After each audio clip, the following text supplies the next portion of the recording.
Brilliance Audio presents Ripped from the Headlines, the shocking true stories behind the movie's most memorable crimes, by Harold Schechter, performed by Malcolm Hilgartner.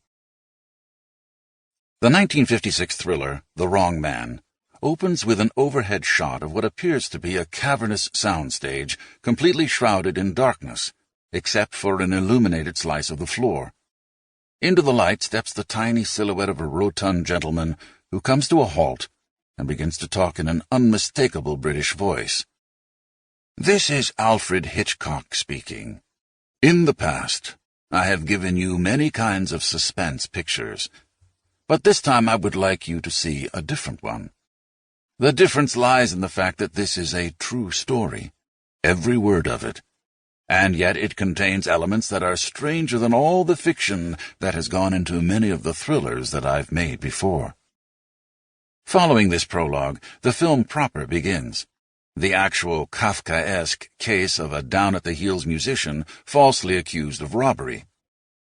What strikes the modern viewer watching The Wrong Man on Turner Classic Movies or Netflix is Hitchcock's sense that he is presenting something unique, a startling true story.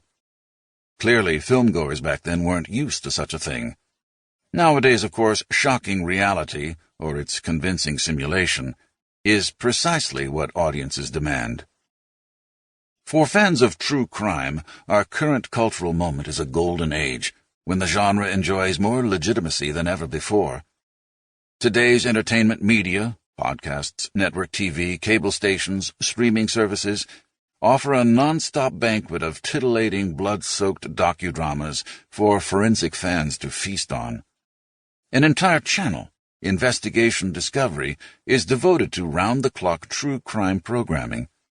As for the movies, prefacing a picture with the words, "based on true events," has become the go-to way of ramping up audience interest. The situation used to be different. With rare exceptions like Hitchcock's film, the crime stories that thrilled audiences in the past were assumed to be the pure products of the screenwriter's colorful imaginations. However, the fact is that actual notorious crimes have provided the raw material for fictional movies from the very beginning of the film industry. The first narrative film ever made, Edwin S. Porter's 1903 The Great Train Robbery, in which a band of 6 gun-wielding desperados rob an express car, was modeled on the exploits of Butch Cassidy's Hole-in-the-Wall gang. In the century that followed, scores of films, from acknowledged classics like Billy Wilder's Double Indemnity to blockbusters like Don Siegel's Dirty Harry, have been inspired by true crimes. The Wrong Man is the only film in which Hitchcock openly acknowledges his real-life source. As readers of this book will discover, however, other suspense thrillers by this master auteur were rooted in stranger-than-fiction reality. Long before movies were invented, of course, American authors had turned to true crime as the basis for their fiction. One of the first novels ever published in this country, Charles Brockton Brown's 1798 Gothic thriller, Wieland, was based on the case of a religious fanatic named James Yates, who slaughtered his wife and 4 children in upstate New York. Some of Edgar Allan Poe's most famous tales were likewise inspired by sensational homicides of his time. The Telltale Heart, for example, sprang from newspaper accounts of a notorious New Jersey murderer who buried his victim beneath the basement floorboards. In later generations, such great American novelists as Frank Norris, Theodore Dreiser, and Richard Wright forged literary masterpieces out of widely publicized murder cases.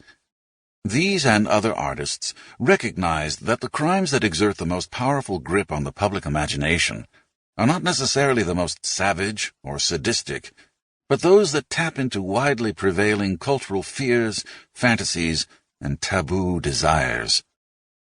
In creating their own crime dramas, Hollywood filmmakers have drawn on real-life cases for much the same reasons: to explore and exploit the social problems of the day, to illuminate the dark recesses of the human mind, and to indulge viewers in the vicarious thrills of the forbidden.